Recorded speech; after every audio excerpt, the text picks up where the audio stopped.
Hey, what is up, Headhunters, executive recruiters, and all around beautiful people, and Neil. Uh, Uh, this is David Seven Patterson. Many of you call me DSP, and this is Headhunters Live. And we've got my brother from another mother right over here, the one and only Neil Lebovitz, my co-host. What's up, Neil? genuflect to you, my brother. How are you? I am doing fantastic. And in fact, I'm feeling a little bit more handsome today. I'm sure you are as well, because a certain somebody is missing from the show. Law of subtraction. Chris Wessel, the most handsome man in the business. But you know what? I read stories that that's not true. Meaning, on dating sites, you would think if you take a group picture with ugly people, you stand out and you are going to look better and therefore do better. When you connect yourself with really good looking people, you do better. They make an association between that person and you. So I actually think we might be downgraded individually this week, not upgraded. Oh, well, good thing you have me on the call so I can upgrade you a little bit. So, well, you're welcome there, Neil. You are welcome, sir. Well, we have a fantastic show, by the way. As much as I would love to insult Neil more, and I'm sure he'll love to insult me more, we have a great guest. We're going to bring him on in a few minutes. We have to cover a few things first. But this is one of my favorite recruiters out there, Jeff Hyman. For those folks who don't know about Jeff Hyman, he wrote a best-selling book called Recruit Rockstars, and he's a decades-long retained recruiter. He is a best-selling author. He's taught recruiting at the Kellogg School of Business, if you can believe it. There's an actual class in recruiting, right? How amazing how like this business is going mainstream. But I That's will so tell you, I funny. learned I taught cereal making at the recruiting school of business. Get it? that's right. That's a good dad joke. It's a solid dad joke. But I tell you what, I've learned a lot just about how to become a better consultant as a recruiter from Jeff and from his writings and from the way he practices. So we're really excited to have him on. We're going to go over a lot of stuff. It's going to be fantastic. But before I do so, I do want to cover a few things. And I actually want to introduce our sponsors. Now, for those of you who don't know, I run a company called the Digital Headhunter, and we help deploy sales and marketing systems for independent recruiters and small search firms.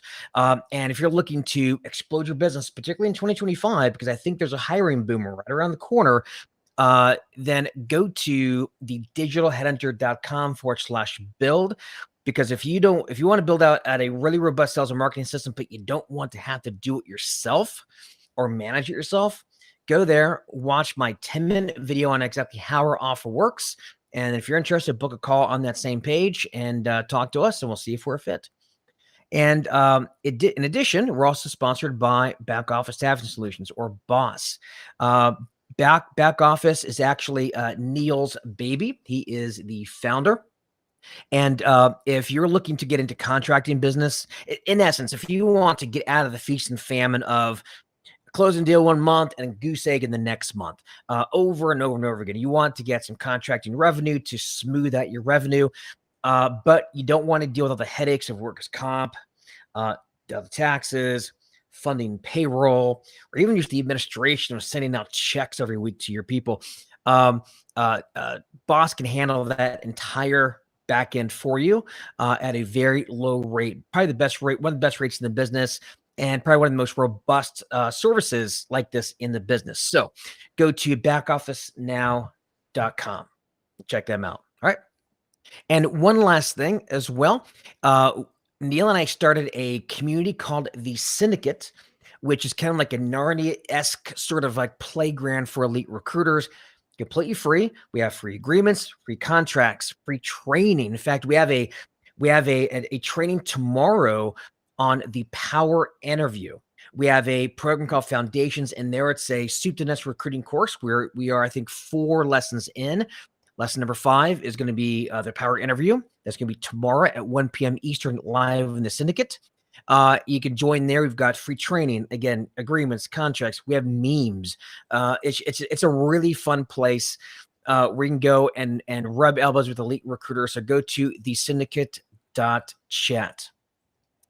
All right, so we're going to bring Jeff on real quick. If you guys are watching live, comment live. Watch replay, comment replay. And let's bring on the man of the hour, Mr. Hyman. Jeff. Hello, sir. guys. Hey, how are you? Nice to see you, DSP. All right. Oh, there we go. Excellent. Well, Jeff, I'm really excited to have you on. We've done this here now for a number of years, and I think it all started. I don't know if you contacted me first, or if I contacted you first, but I know I started. I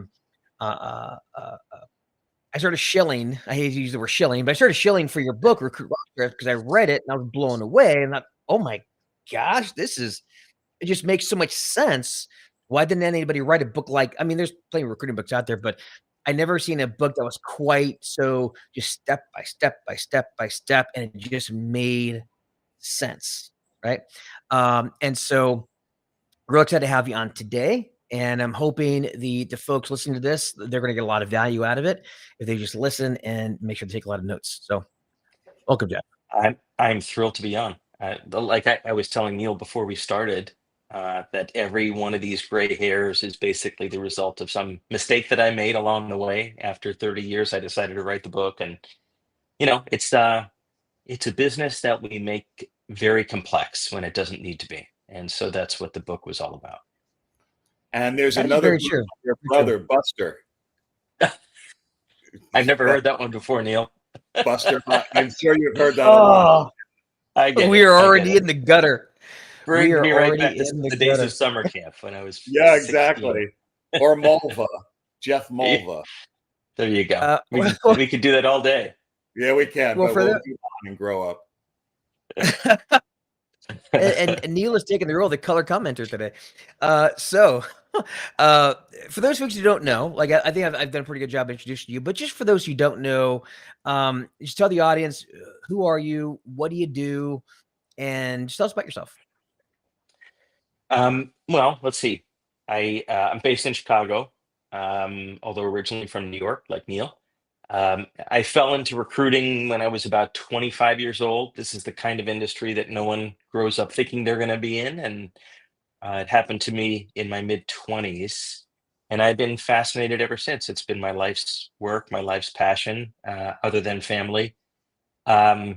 Started one of the first online recruiting companies that was back in the mid-90s, if you can believe it. Back when Monster Board was the leading job board online, and ZipRecruiter and Indeed hadn't even started yet. So that gives you a sense of how long I've been at it. And ever since then, have just been in and around recruiting, teaching it, like you said, at Kellogg, writing the book. But really, I guess the common theme is that I've focused exclusively on private equity and venture capital portfolio companies. That's been my focus for a couple of decades now. I've always been fascinated by the entrepreneur and the fact that you have this idea, but unless you build the right team around the idea, you're not going anywhere. And so I've always found working with those kinds of companies was a lot of fun. And so that's what I've been doing. Well, I have to imagine as well, working with startups like that, or I've seen that in that community deal with a lot of startups or turnarounds, and I have to imagine in situations like that, it's just more exciting. I know for me, that's one reason why I couldn't work in a corporate environment, because going to work for a 5,000, 10,000 person company, gosh, I'd kill myself. But yeah, being able to go work for myself, be an entrepreneur, and build something new, and so if you could be a part of that, that's got to be exciting, I would imagine. Yeah, I'm just like you. I'm not cut out for big company life. I spent a few years at Heidrick and Struggles and Spencer Stewart, but I realized that I'm just not a big company person. And yeah, I mean, when you work with a VC or PE-backed company, what you typically find is speed is of the essence, time is of the essence. And they're a lot less bureaucratic, a lot less policy and procedure, and a lot more action, where a search has to get done in 3 weeks, not 3 months. And I've always found that just very fun. It also acts as just a guiding force to make sure that the project actually gets done, right? Shit has to happen. A new product has to get launched, or a new sales team has to get built, or whatever it is. And so it just doesn't drag. I get frustrated when projects kind of drag out. Jeff, are you doing all retainer now or contingency? I know you train on a little of everything now. Yeah. What's your focus? So I would say for the past 10 years, it has been exclusively retained, maybe the past 15 years. Um, there's a lot to be said for contingency. I've always just felt like being paid for the time of assessing candidates, the retained model kind of makes sense to me. I got out of search about 2 years ago to focus exclusively on building shortlist, which we can talk about later if you want, but pretty much retained is the answer. Now, now that's I want to dive into the book because I can't even stress enough how important the book was for me, just my development as like a trainer and a coach and a recruiter and all that. And I don't mean to keep stroking you there, Jeff, but I want to stroke away because it is what it is.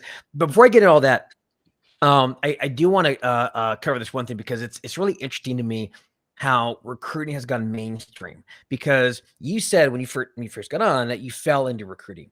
I also fell ass backwards into recruiting. I'd probably venture to guess Neil probably has a similar story where it's just like don't even know the industry exists.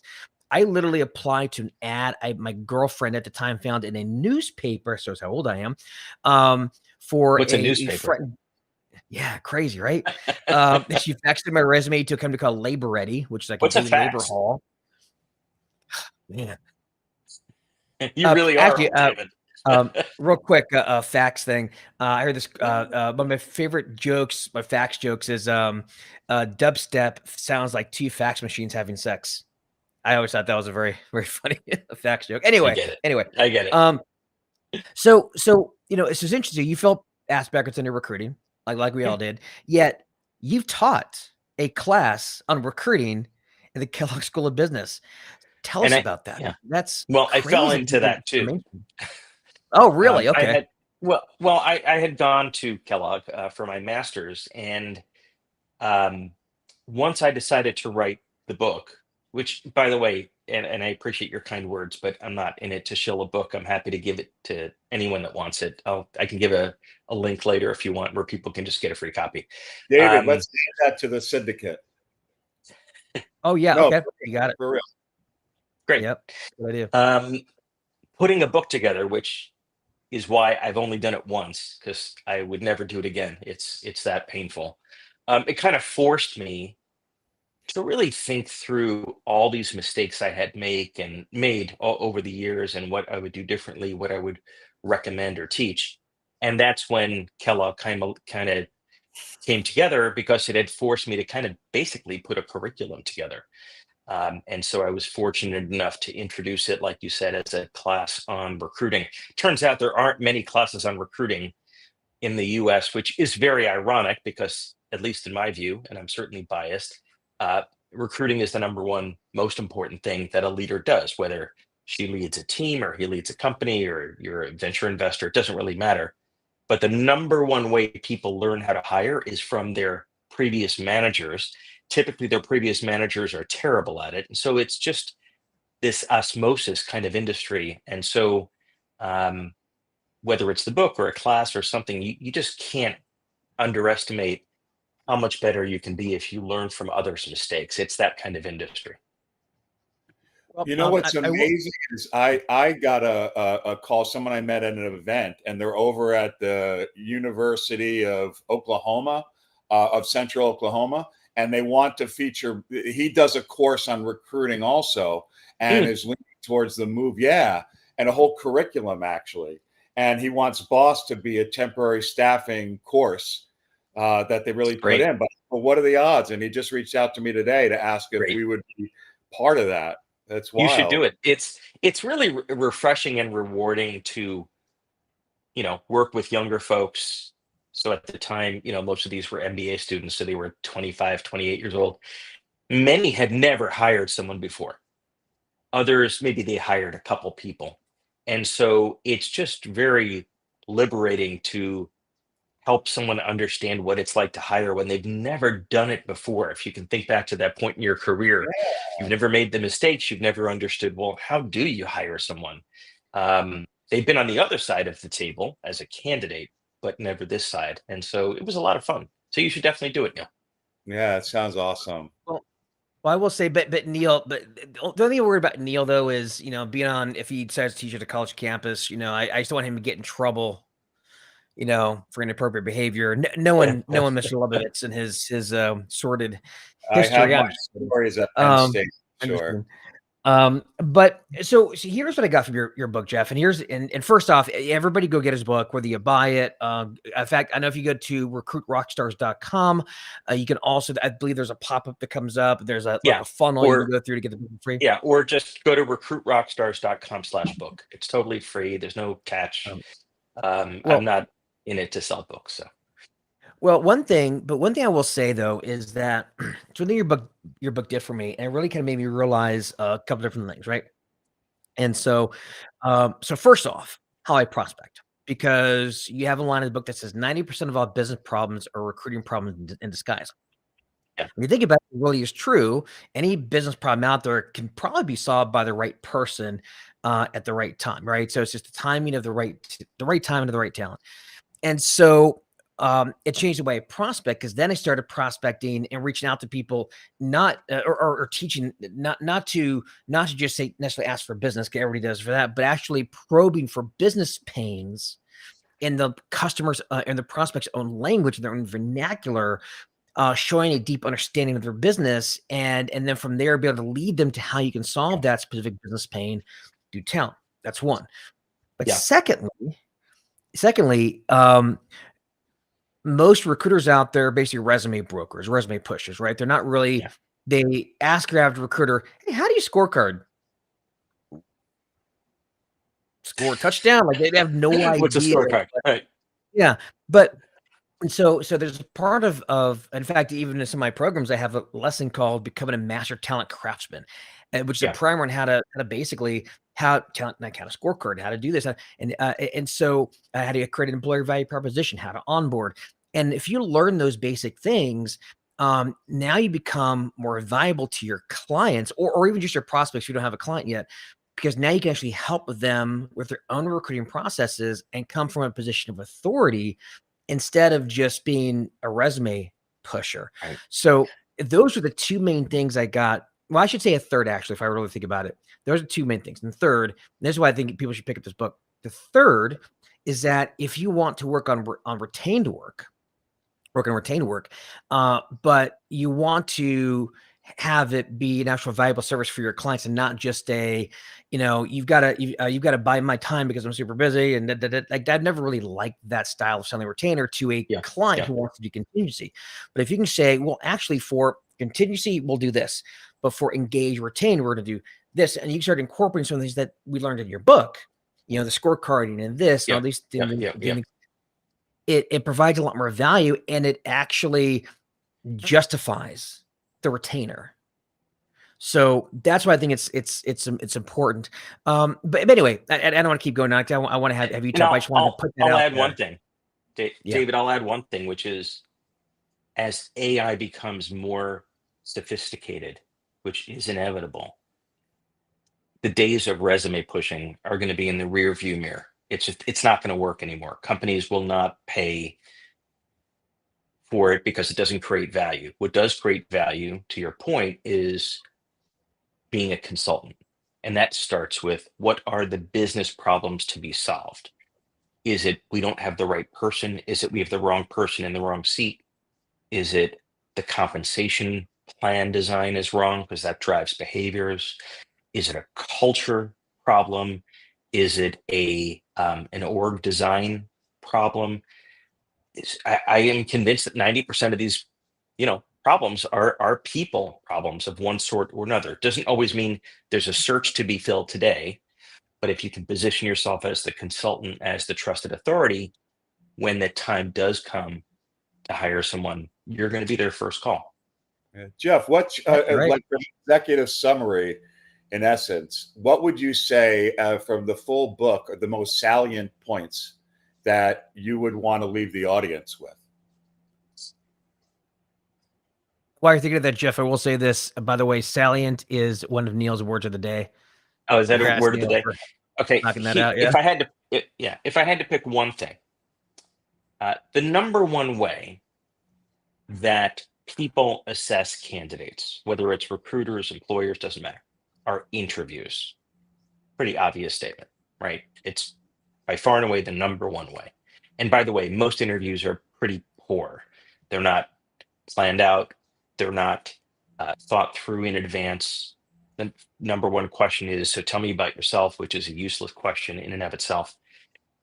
Research shows, because in writing the book, I had to dig up all the research that's ever been done about recruiting and hiring, and it was incredibly boring. But one thing that just hit me over the head is that interviews are one of the least predictive mechanisms to forecast how a candidate is going to do, because people lie. 71% of candidates lie during interviews.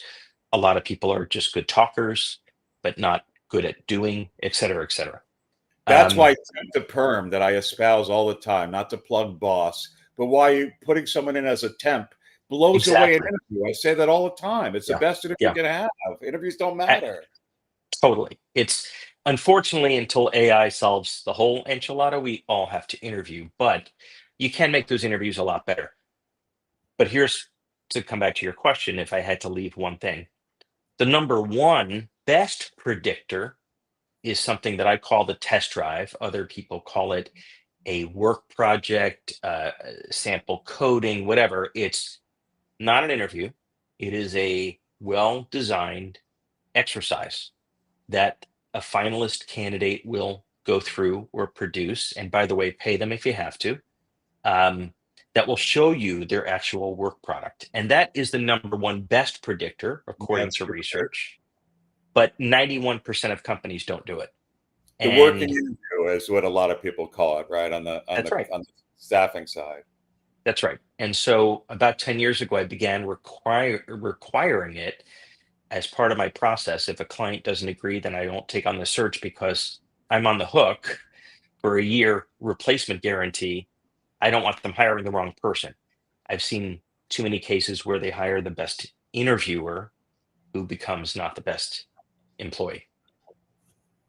It's really insightful. I wish I could say I knew that when I started. I made plenty of mistakes based on good interviews. Brilliant. And here's where, as a recruiter, let's say you want to create a retained offer to sell to companies maybe who want to do contingency, because let's be real, selling a retained offer to a client who wants to do retainer is a little bit of a different sell than selling a retainer or an engagement of some kind to a company who's kind of used to contingency.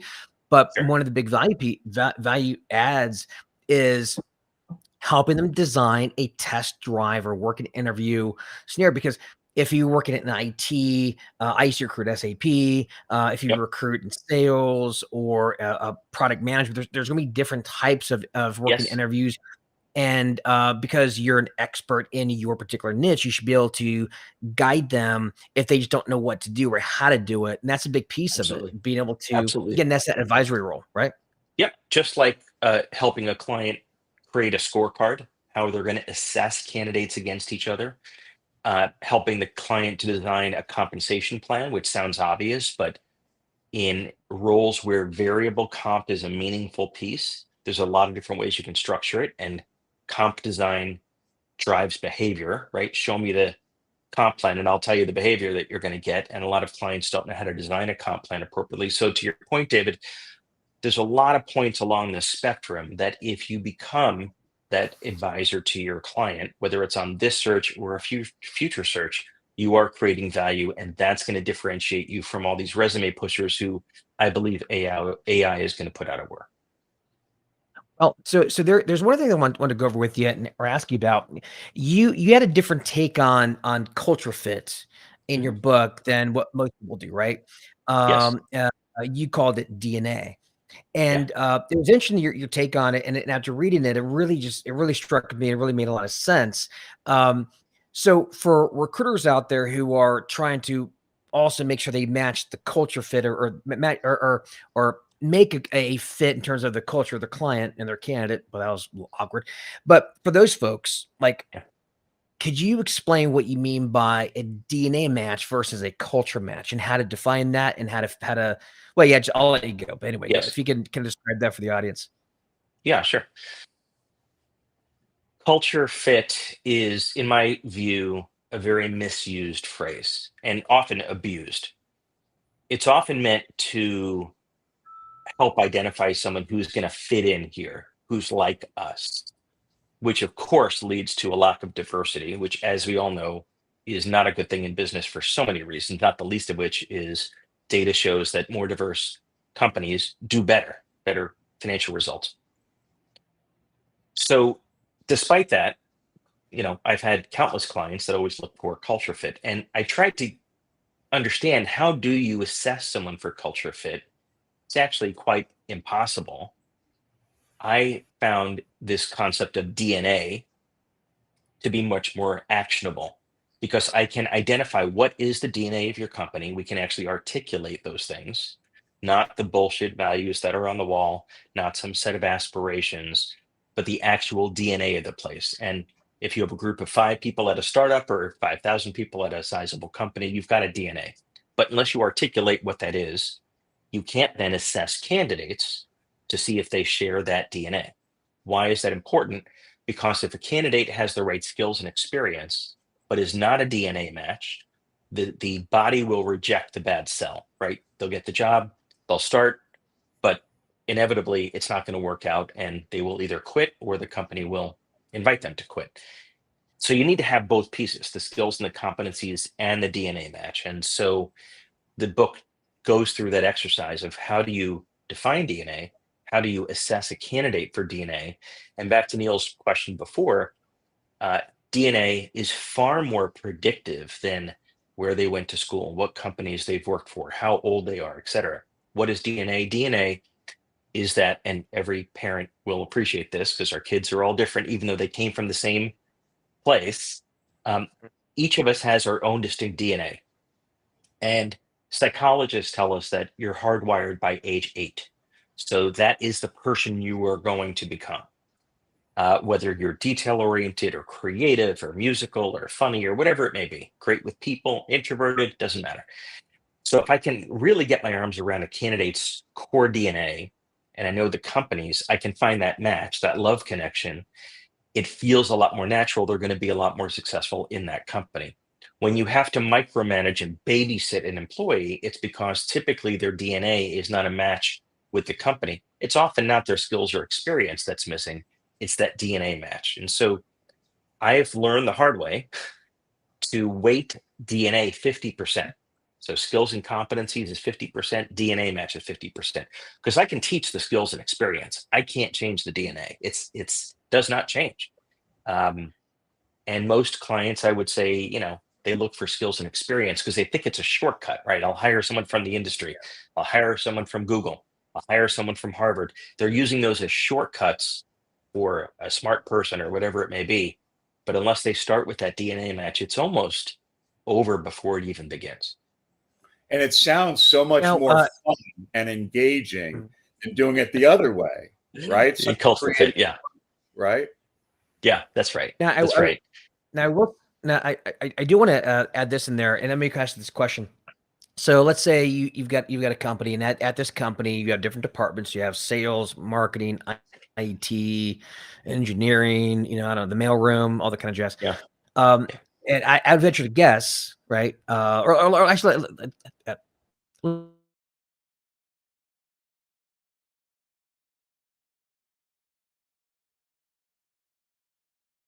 it's not just as a company as a whole, right?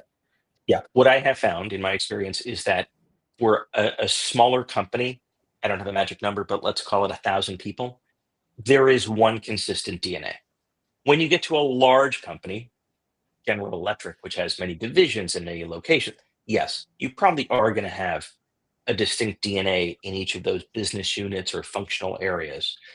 Because I've been focused on VC and PE backed portfolio companies most of my career, typically 1,000 people at the most, many 20, 50, 500 people, it is one consistent DNA that typically when you find a company that is hiring for DNA, they can execute faster, more consistent, better, higher employee retention.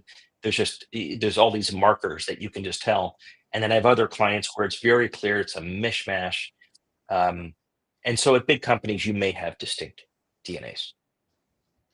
Right. So as a recruiter, right, an outside agency recruiter, how do you assess this? Because I would imagine that just asking a company what their DNA is, they're going to look at you kind of funny and think you're weird. Like, Yes. how do you assess it for a Yeah. company? Because they're probably not going to know. Yeah. No, asking that question, unless they have really thought about it, is largely a waste of time.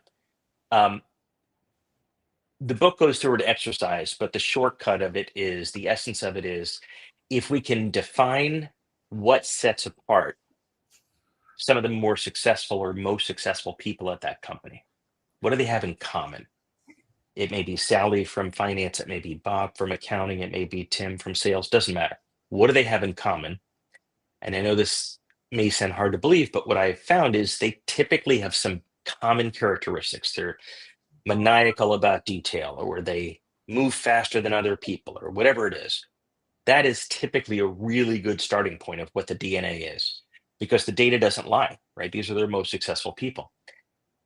To reinforce that, I will ask about recent departures, not people who left because they had a better offer, but recent departures where we invited these people to leave. What was missing? What was the Very problem? nice way to say fired. Exactly. And you'll Yeah. typically find the inverse of the DNA. She, we had to get rid of her because she was really nice, but she just moved so slowly. That is a pretty good indicator that one of their DNA characteristics might be speed or moving fast. So those those take a little bit of time, but not a ton of time, but they're incredibly valuable, especially if you can articulate it better than even your client can. I spoke to these people that are high achievers at your company. I learned what they have in common, did some post audits. You also told me that these people didn't make it because they were lacking this. You'll typically find 3 or 5 things that are, I would argue, the soul of that organization. And So do you actually, I'm yeah, sorry, just to no, what you just said, do you actually interview and ask to interview other people in the company to get this DNA? if I can, yeah, it's a little time consuming. It's tough to justify doing for one search, but if I want to build a relationship with the company and do multiple searches, which has always been my model, that time is well spent. Because again, Yeah. I have a 1 year guarantee. I got to make sure it's going to work. I don't want them to hire someone who has the wrong DNA for their organization. But if I can invest some time, and it doesn't have to be a lot of time, it also is a very important signal to the company that I give a shit about the match, retention of that new hire. It speaks volumes. 99% of your other search firm competitors don't do it. So it's a great way to differentiate yourself. Hmm. Huge. It's huge. Yeah. Well, again, every recruiter in the known universe talks about being an authority. And when they mean by authority, really means well known. And those are two different things, right? You can be well known, but be considered a jackass. So those again, those don't necessarily correlate. But being an authority is, as you said, right, knowing more than your client or your prospect Yeah. and Yeah. advising them and helping get them to where they need to be, which either might be to work with you or just to help them improve in general, Yeah. which is going to pay off in the future as a future client. And it doesn't even mean that you need to have all the answers. You just need to be able to articulate the right questions that get a client thinking.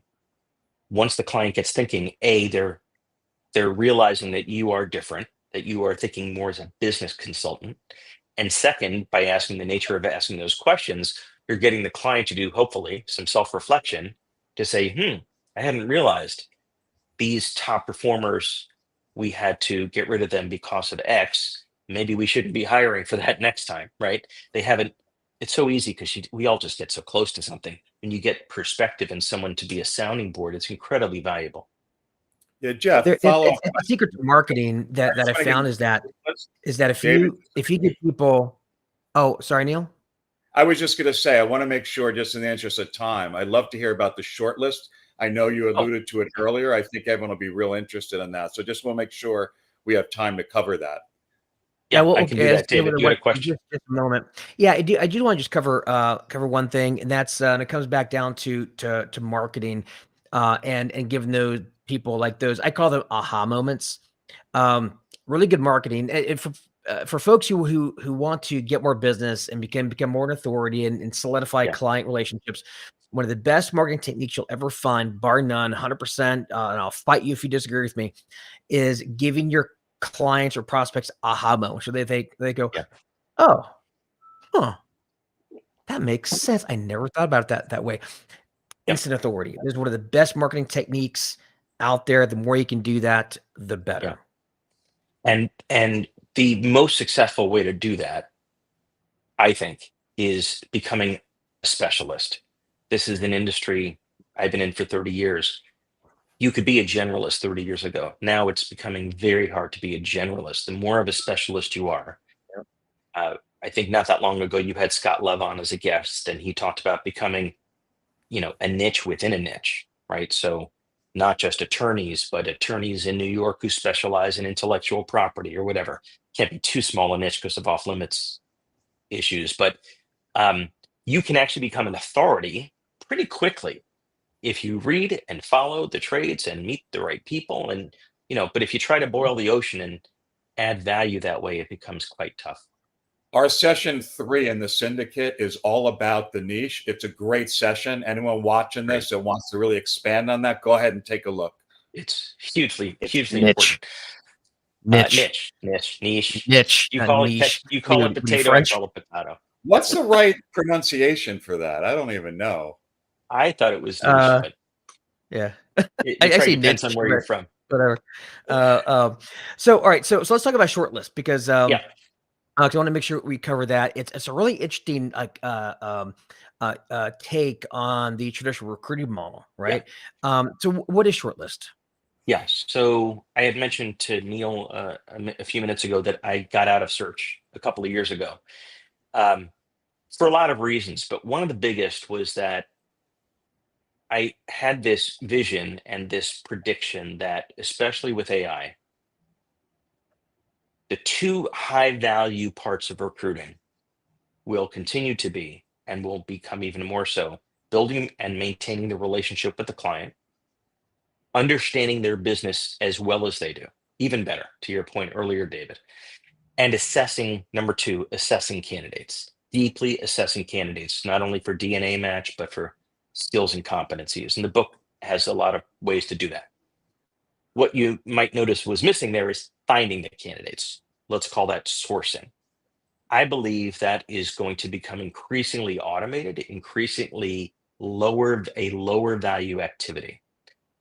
Surfacing resumes. Again, 30 years ago, very different. We actually had phones. We actually had Rolodexes. There was no LinkedIn. Sourcing was the majority of recruiting in terms of the value add, right? Now it has become a small piece, and I believe that will continue to shrink, especially with AI. So when I got out of the business 2 years ago, I decided to build a technology-enabled solution or service that would help recruiters, whether they're internal or external, do it for them. So they could focus on those 2 things I talked about, which I don't think the technology will do anytime soon, which is building and maintaining those client relationships and assessing candidates. And so Shortlist, to answer your question, Neil, introduces you to 10 people in 10 days. They all match the criteria. They've all said they're interested and open to a confidential call. They're all passive candidates. We don't post the job anywhere. It is the opposite of a job board model. The job boards are becoming less and less effective. If you look at ZipRecruiter or Indeed, the more they grow, the worse the results get. You post a job, you get 500 or 1,000 resumes. No one even goes through them. It's kind of a joke. Or you wind up hiring the best person who applied, not the best person. So Shortlist, I built a team that goes out and we find the right people online. We contact them to see if they're open to the discussion, and then we introduce them, much like a matchmaker or a dating service. And then we get out of the way and we leave it to you to do the assessing and the interviewing. And for that, we charge a very small fee, and it's very fast. It's done in 10 days. And so that's what Shortlist is. It doesn't try to be a replacement for search. It just tries to take that sourcing off people's plates so they can focus on doing those other 2 things.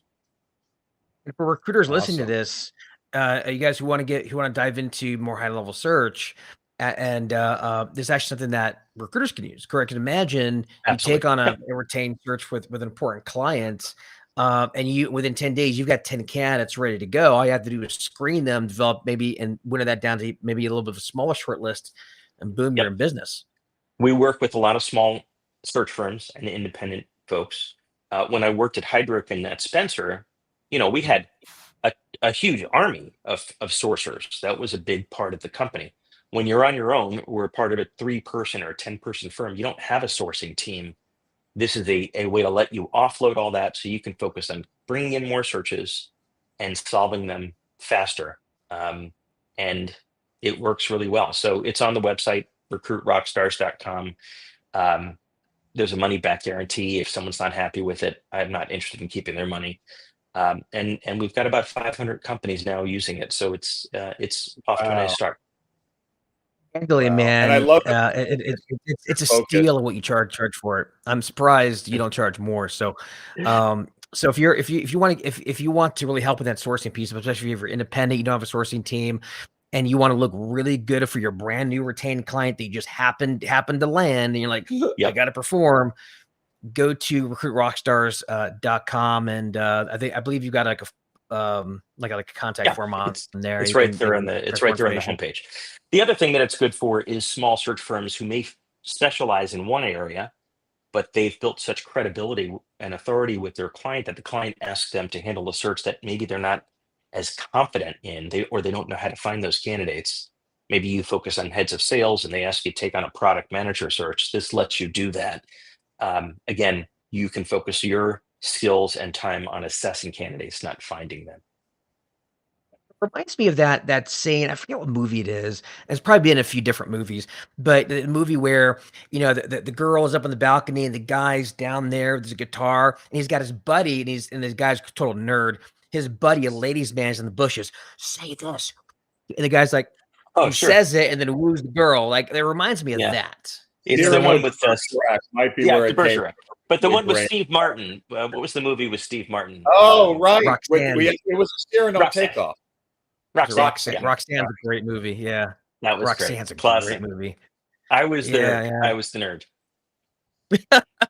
Likewise, but so if you want Jeff Hyman in your bushes, go to So to speak. recruitrockstars.com, so to speak. But really, it's a fantastic service, and again, it's a steal for what you charge for it. Thank you. No, and I can't express again, guys, watching this, go get his book. I'm telling you, it is one of the best educations you'll ever get in the business ever. Right? There's no reason to make all these mistakes. If you're earlier in your career, I've made every mistake in the book. I mean, I've screwed up so many searches, so many projects. I'm sure you guys have as well. And the book was just kind of thinking about what went wrong in all these projects. And there were 10 themes that kept coming up and kept coming up. So I'm no rocket scientist. I just paid attention to doing a post-mortem on what caused all these problems, and you can save yourself years. And again, it's free. So I'm not trying to sell it. I'm no rocket surgeon either, so I agree with you. All right, guys. Well, let's sort of wrap it here. Neil turns into a pumpkin here in about a minute, and so do I. So we have to get jamming. Guys, if you're watching this again, if you're watching live, comment live. If you're watching a replay, comment replay. Please like this and share this, and do me a favor. Share the show. Share this episode. This is a great episode. There's a couple great nuggets in there for you guys. The DNA versus culture fit's a really big one, and just how to become a trusted advisor. So, Jeff, thank you very much. You didn't have to come on the show. It was a big favor. I really appreciate it, brother. I really appreciate it. I enjoyed it. Nice to see you guys. All right, folks. All right, everybody. Thank you for listening. Thank you for watching, and peace out, Cub Scout. Peace out. Oh, he left.